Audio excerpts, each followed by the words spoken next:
Hmm.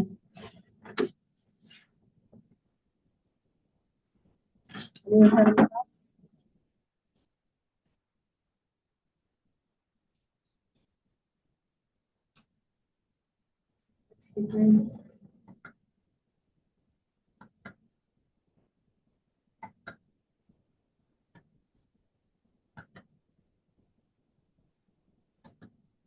Maybe she just hasn't started yet.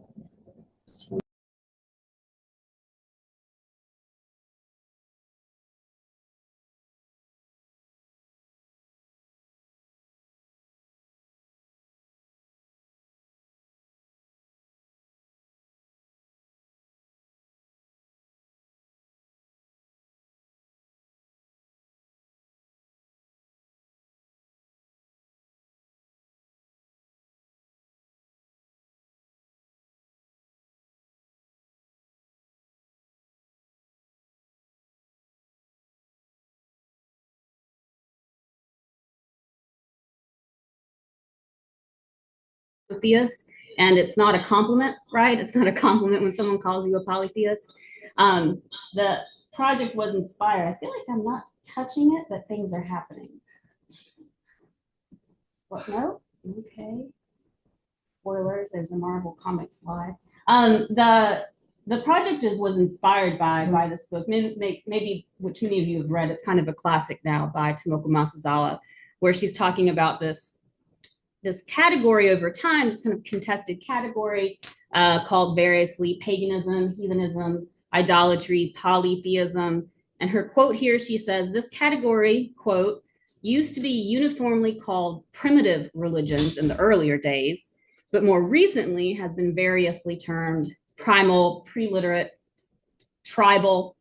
The restless shifting of appellations may be a measure of the discomfort felt by contemporary scholars of religion in their effort not to appear condescending to those peoples who used to be referred to as savages. Right? And it's a good quote, and it captures a basic problematic, not just in religious studies, but certainly in philosophy of religion. And my overall goal is to sort of offer a constructive response to this situation where there's this kind of evolutionary paradigm going on, right? The assumption is that polytheism is some kind of earlier stage in human development, whereas monotheism is more advanced. And usually for the philosophers, it's even better to move past monotheism, right?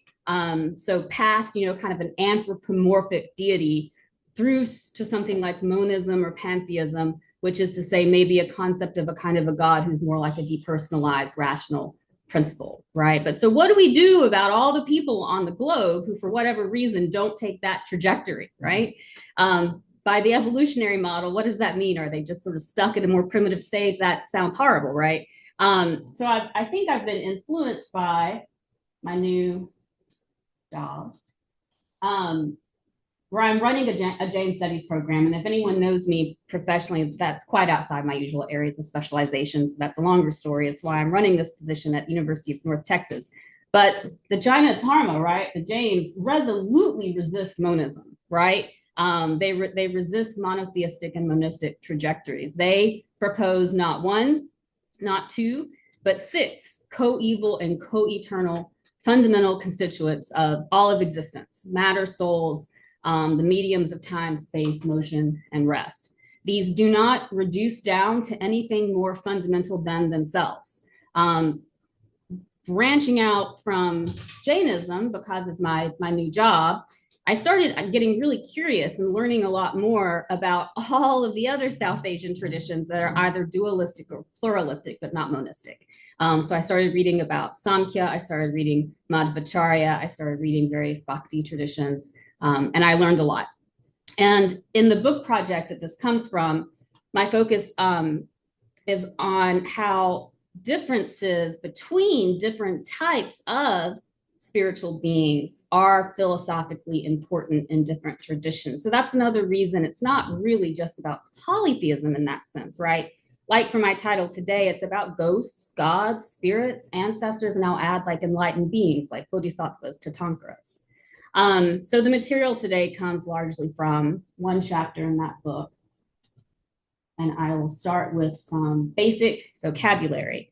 Chi, it's an important term. It's so important you can find an entry for it at the wiki page for the Marvel Cinematic Universe. Probably can't read this up here, but this person is controlling their chi. Chi is an important philosophical term with at least two senses. It can mean either the cosmological source of all things, and this is really a later philosophical development in its usage, or it can mean a type of clarified vital energy, sometimes synonymous with the breath. In its larger cosmological sense, it's I Chi or Wen Chi. That's non-differentiated Chi, unified Chi, original Chi. It's this non-differentiated, formless stuff prior to the arising of any particular things at all. Different translators have tried to render this in English, different terms like compound terms, vital stuff, psychophysical stuff, lively material. And so these putting these compounds together in English, these kinds of neologisms are the attempts of translators to capture this kind of fundamental liveliness of all existence in a kind of a chi-based paradigm, right? All so-called matter is animated.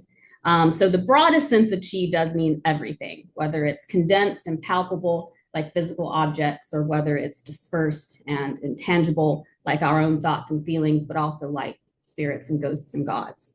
In the more limited usage, it's an energy that flows around us in an environment and in and out of living beings. So in that sense, it's synonymous with breath. Its absence indicates death. It can mean the energies that an acupuncturist is looking for when they chart the meridians through which chi flows in the human body. It can mean the energies that a feng shui practitioner is looking for to help chi move around a room, or it can mean superpowers for some people in the Marvel Cinematic Universe. Second important term, oh, you probably needed that slide, is Jing. Etymologically, this means refined rice kernels that are polished to remove the bran and the germ. If you are looking for the higher quality rice wine in an East Asian country, this is the character you want to look for on the bottle. It's often translated as quintessence, and it also has at least two senses. The specific sense means the constitution of a given form for a human. So for a person, this is literally our genetic allotment received from our ancestors, or really literally from our parents. The sperm and the egg that become the embryo. The cosmological sense of Jing means the quintessence of chi. There's a little bit of maybe a paradoxical usage there. So the idea is that the essence of chi is chi in its formless form, right? So the essential form of chi is the formless form of chi.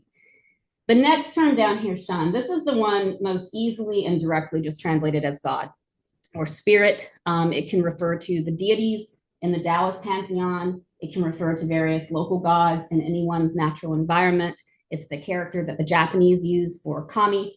In a cosmological sense, it means the spiritual or the numinous aspect of chi, and so the most spiritual aspect of any existing thing. So we talk of the kami of a tree or the god of a river. It's the shun aspect of that tree or river.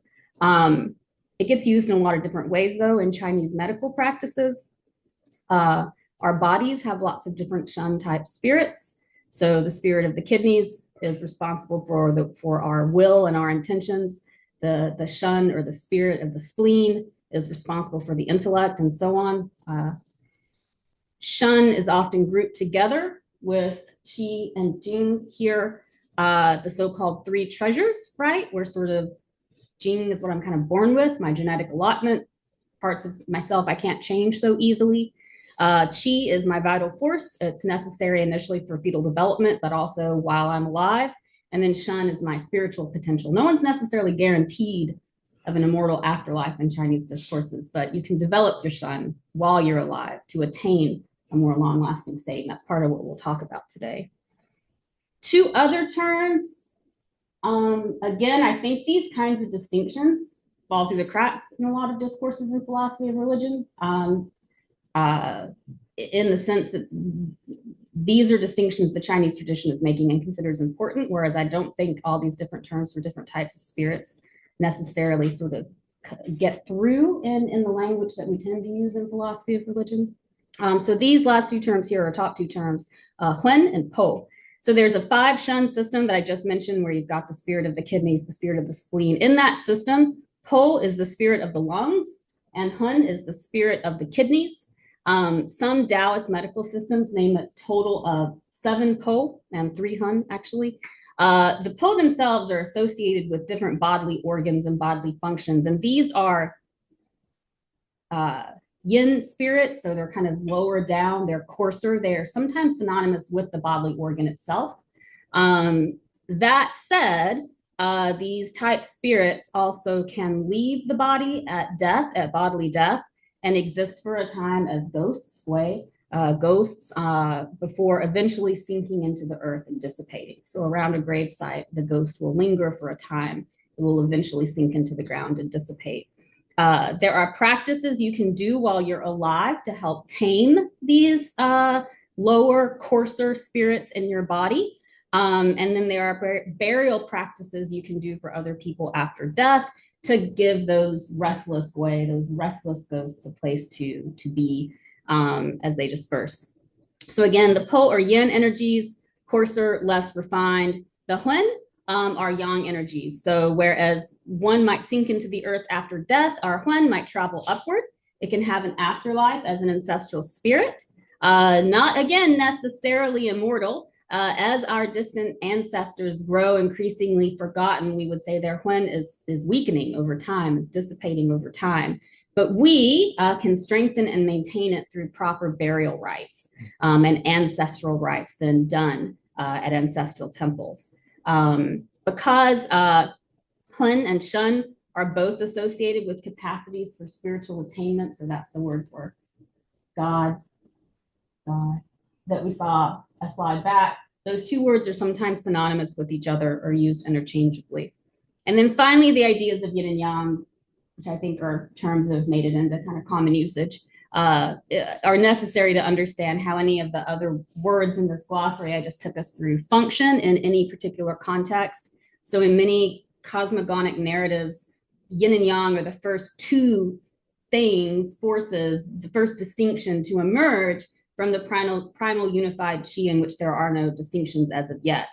So yin will refer to forces that settle and that sink, that are murky and are heavy, that tend to condense. And yang refers to forces that rise or that flow, that are clear and airy and that tend to disperse. Nothing is yin or yang on its own, but only in relation to other things. So the Po energies, for example, can be yin in relation to the body, but yang in relation to the body, but yin in relation to more rarefied, more yang type energies. And mapping those correspondences is important here. So I'll give you one cosmogony here. This is from the Sung Dynasty. The author, they say, discussed the secrets of immortality with Genghis Khan, although the authorship and the dating of this text are contested. But it says, quote, cosmos and earth are originally the unified chi of the great vastness. But at this utmost point of stillness, then there is movement. Having transformed, difference is made. The light and clear ascends, becoming yang in cosmos. The heavy and turbid descends, becoming yin and earth. Having divided and caused difference, they cannot be still. Because the cosmic chi moves first, it descends to unite with the terrestrial chi. After reaching its utmost point, it ascends again. The terrestrial chi originally does not ascend, but it mixes and unites with the cosmic chi and stretches upward to ascend. After reaching its utmost point, it descends again. The upward and downward mutually need each other to transform and give birth to the myriad things. So 2 important points to note in a passage like this, which is not particularly unusual, representative kind of Taoist cosmogony. One is that the original chi is not exhausted by this unfolding. I want to resist the idea that this is a context where we can talk about manifestation of like a noumena and a phenomena or something like that. Or I want to resist that distinction because, in other words, with the emergence of yin and yang, we now have not one thing in 2 forms, but we now have 3 things. We have the yin and the yang and the original unified chi still there with us in the present, right? It continues existing. And that's related to the second point, which is as with many theoretical texts in Chinese discourses, they are as much about theory as practice. This is also a practice manual, right? These are instructions for exercises that a practitioner can do to move cosmic and terrestrial chi around in your own body, right? So it's a tale of a cosmogony, but it's also instructions for sort of replicating that cosmogony yourself. Through these exercises, you access the primal unified chi, or that subtle point of stillness from which new growth, right, new movement emerges. These exercises are considered traditionally to be revitalizing, refreshing, and healthy. So when you draw on the potency of that formless chi, you attain further transformation. That can lead to radical spiritual advancement. And that's where gods and consciousness, I think, come together in this tradition. So if you look at another, probably the more famous but sparse cosmogonic narrative from the Tao Te Ching. Tao gives birth to one gives birth to two give birth to three, and the three give birth to the myriad things. So the one could be a reference to unified chi. It could be a reference to a personified deity that was worshipped widely around the time the text kind of took on its current iteration. The two refers to yin and yang. The three can refer to lots of interesting things, places, the three treasures that I mentioned, but also different sets of three deities, the three primal women, the three celestial worthies. So these deities operate on a macrocosmic scale, sort of as deifications of primordial cosmological processes, but also on a microcosmic scale. They can also be energies associated with specific bodily functions and systems in our own bodies. And when I say deifications of primordial cosmic processes, I don't mean that we humans create our gods by personifying cosmic processes or, like anthropomorphizing things. I mean that agent type entities coalesce through the concentration and purification of primal forces, right? Which then produce Shun, right? They produce deities, the spiritual or the numinous aspect of Qi. Michael Foote has talked very insightfully about this. He's referencing a Han Dynasty text here. And he says, so out of the obscure vast formlessness, right, there were two spirits, Shun, born together. They aligned heaven, they oriented earth. And then he comments, the spirits themselves may have been born naturally, but their subsequent actions are, realize I don't know how to say this Greek word, demiurge? Yeah, okay. I meant to Google that before sitting up here. So the spirits themselves may have been born naturally, but their subsequent actions are almost like those of demiurges, figures who actively plan and organize the structure of the cosmos. So again, these are not the creators of existence. They're not sort of the ontological source of things. They're not a first cause. They arise out of more primal forces. But once they're on the scene, they do control things. We see similar powers attributed to other gods who presumably arise a lot later in the kind of cosmogonic unfolding of things. Yeah, right, quote here. So this is from the Book of Rites, one of the 5 classics. It's describing the gods and their spheres of influence. And so again, sort of all these parts of the natural environment have this Shun aspect. Mountains and forests, rivers and valleys, hills and mounds means tombs, human tombs, which can cause the clouds to produce wind and rain or strange things to appear. These are called gods. The various regional lords make sacrifices when in their own territories. When not in their own territories, they do not sacrifice.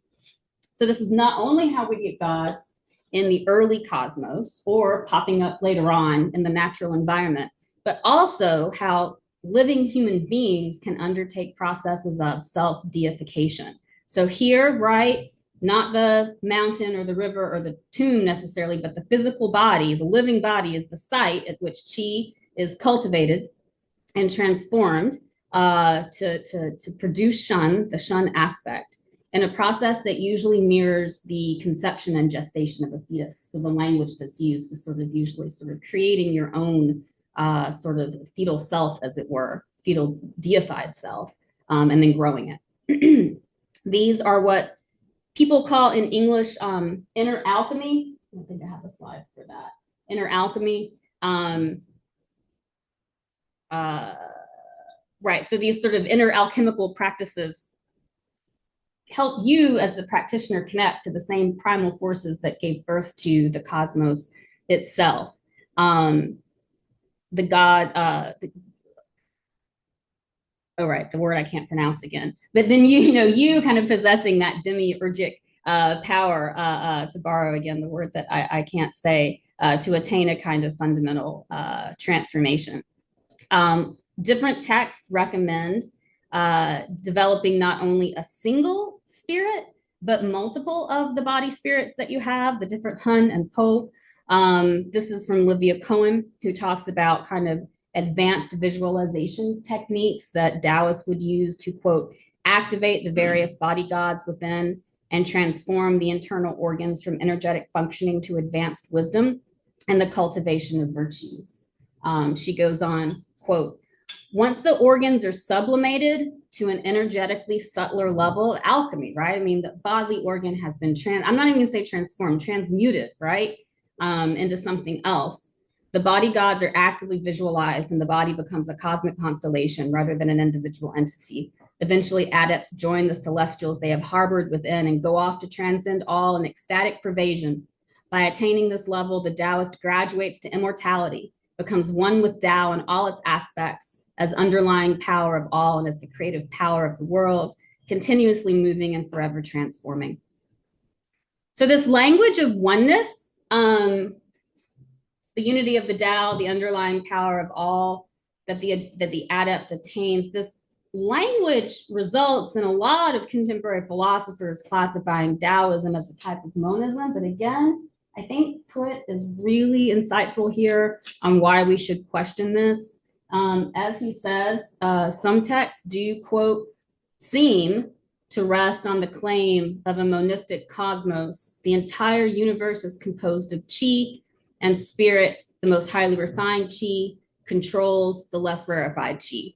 Accordingly, he who accumulates more of this refined chi within himself gains great power to understand and control phenomena. However, lots of other texts suggest otherwise. Quote, there is no claim here that everything is composed of chi. Rather, the argument is presented in terms of the relationship of chi, essence, and spirit on the one hand, and forms on the other. The argument itself rests on a dualism between form and spirit. And so then, as Pruitt concludes, the idea of returning to the Tao, this kind of self-divinization process, is in fact what he says, producing in his words a radical discontinuity. You are really transmuting yourself into something other than what you are now. He concludes, quote, in short, the categorization of early Chinese thought as monistic in opposition to a dualistic cosmology of the West breaks down at every level when we explore the historical context and implications of specific statements. Here's, I think, where a point that I made earlier becomes important, namely that the original chi is not exhausted by the cosmogonic unfolding, the processes. It remains with us in the present. So in other words, various philosophical works refer to the unified source from which everything emerges, and to the idea that this source undergoes fundamental transmutations, right? So from formlessness, you do get something like dualities, right? This is why, though, because the formless source, though, is unified. This is why the labels of either monism or dualism are difficult to apply here. I think it's not accidental this word gets translated as alchemy so much into the English, right? There's a little bit of kind of magic going on in this transmutation. All things do share a common source, but via this alchemical transmutation, what emerges from the source is fully distinguished from it. And then those practices that aim at attaining unity are kind of often talked about as returning to the source, but that still highlights yet another radical transformation that takes place. And this is my last bit here. If I'm running over time, I can't see you to know that. But we'll turn now to my favorite material, because this is the stuff that gets closest to my own concerns as a professional philosopher. So this is the famous Sung Dynasty philosopher Zhu Xi. He's called a Confucian in English. I prefer the term Ruism, which we can talk about later. An alternative English word for Confucianism, a better approximation of the Chinese. So Jushi here is using both senses of qi at the same time in the same sentence, trying to capture this sense in which qi is both everything, but different kinds of things too. So he says the clear part of qi becomes qi. I mean, you can see the kind of the oddness of the grammar in the English too. The turbid part of qi becomes physical stuff. So ultimately, they're all qi, but there's something about the clear part of qi that's more like qi than the physical stuff, but it's still qi, right? And in context, right, it would be clear that he's saying to his audience that the clearest part of primal qi becomes the clarified qi that we think of as breath or vital energy, but he doesn't spell that out. He's just using the same vocabulary word. And for Jushi, this division into the clarified qi and the coarse qi, or the qi and the physical stuff, is the initial division into yin and yang. Later on in his kind of discussion of cosmology and cosmogony, he goes on to discuss the emergence of humans and ghosts and spirits. Humans, he says, have existence due to the union of those three treasures, right? The vital energy, the genetic allotment, that give rise then to their own types of spirits. And this is the Hun and the Po. Jushi is associated with theories that separate those two out more or less strongly. For him, the Hun ascends to the cosmos after death. The Po sinks into the earth. Both tend to disperse over time unless special precautions are taken. Like any good Ruist, he was very concerned with burials and ancestral rites. He writes about many popular practices. Nope, not that. Not that. Oh. Oh, am I? Sorry. They told me which one's forward and which one's back. Forward. Mixed up. Yeah, I went the wrong way. There we no. Yeah, that's it. That is, but yeah, there, that's the slide. I think my slides are also out of order. He writes about lots of popular practices at his time. So feng shui, even though you can, see TV shows on the design network today about it, is actually a type of gravesite selection. It's a very spiritual practice of finding a good place for your ancestors to rest. So feng shui, the management of wind and water, or the study of earth patterns, both of these can get translated into English as geomancy. Again, especially when it comes to the selection of grave sites and the care of ancestral spirits. I do think I am out of order here. Yeah. His concern for these gravesite practices, so both gravesite selection and then the visits to the grave as part of the ancestral rites. When he talks about these, he uses a lot of terms that have this word dan at some point in the compound, which means something like resonance. So response, stimulus, or mutual response. The dan means something like resonance, and it does have that kind of musical valence, right? A tonal kind of resonance. The idea is that similarly structured things resonate with each other, and that we can map these correspondences. And this explains everything from the efficacy of medical treatments to the accuracy of divination, to the charisma of the sage who affects the room that they enter, or to the receptivity of spirits to our ritual appeals, right? It's a resonant relationship that we forge. In the case of geomancy, I like Patricia Embry's very succinct definition here. The forces of the earth act on the remains of ancestors, and these remains act at a distance on their descendants, right? So the remains of my ancestors, when they are not happy, when they are in a gravesite that is too wet sometimes, act on me at a distance. Okay. And I am called then, right, to rectify the conditions under which they're buried.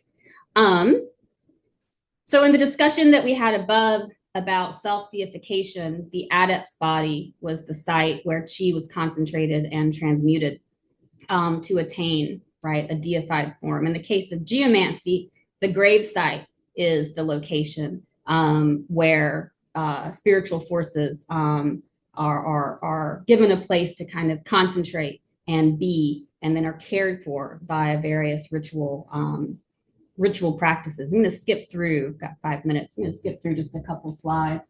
There is a good selfie of me in here, though. Very different hair at that time. But that's so the spirit tablet is still something you can see in lots of temples and altars in China and especially perhaps Taiwan. And these are basically just sort of items, wooden items with the name of the deceased written on it. But it is the focal point where the spirit kind of congeals and is then available to ritual interactions with practitioners. So that's me at Jushi's spirit tablet because he is my favorite philosopher. And I went to go see his spirit tablet in Beijing.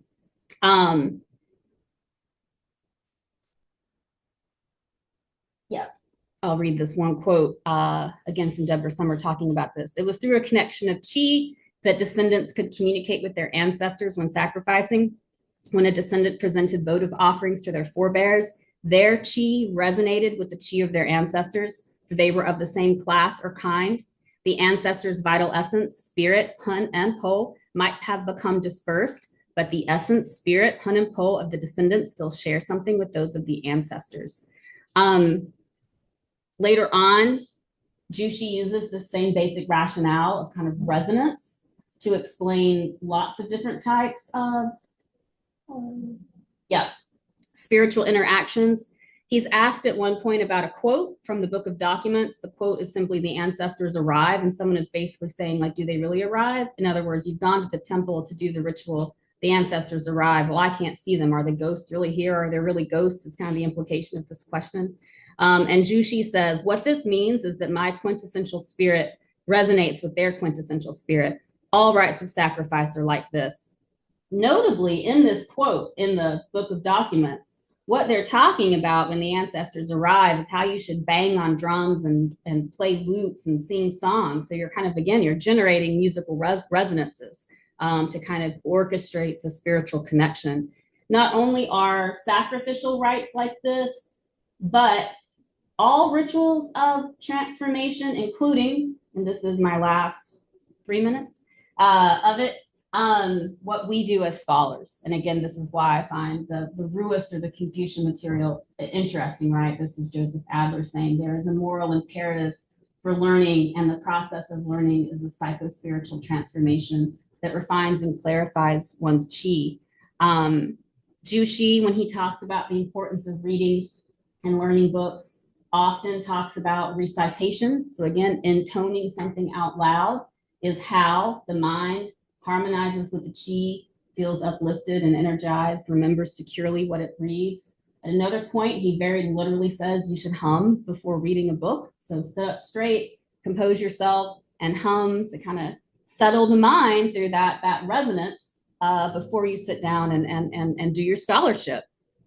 And then quiet sitting, right?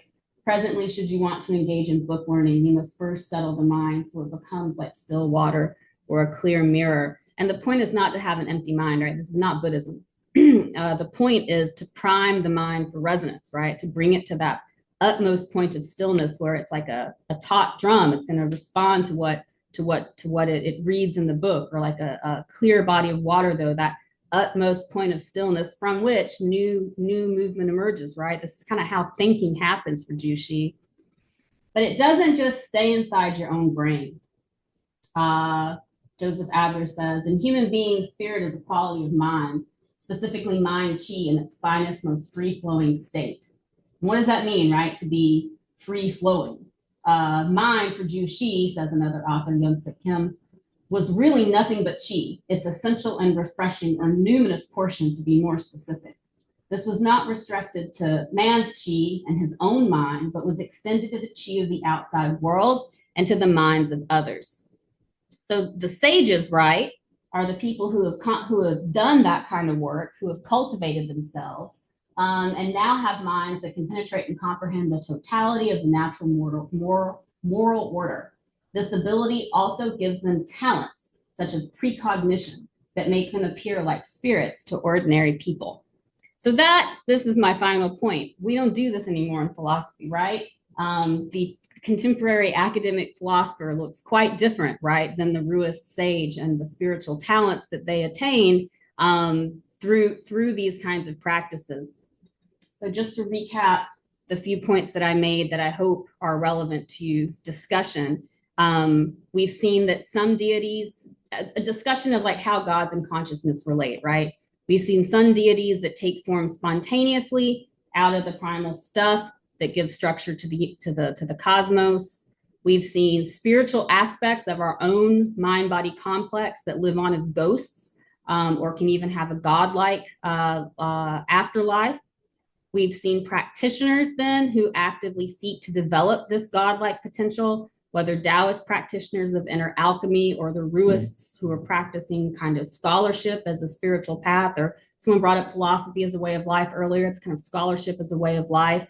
And we've seen some hints at the pervasiveness of this potential, the shun aspect of all chi in everything, right? So that anything at all has a spiritual aspect. And in that sense, there seems to be a connection between the development of full conscious awareness and the development of gods and spirits, because we're talking about a spectrum where we're moving from the coarser chi to the more refined. But I don't know if any of that really maps onto pantheism or amounts to a theistic theory of consciousness. So that's what I'll end with. Question.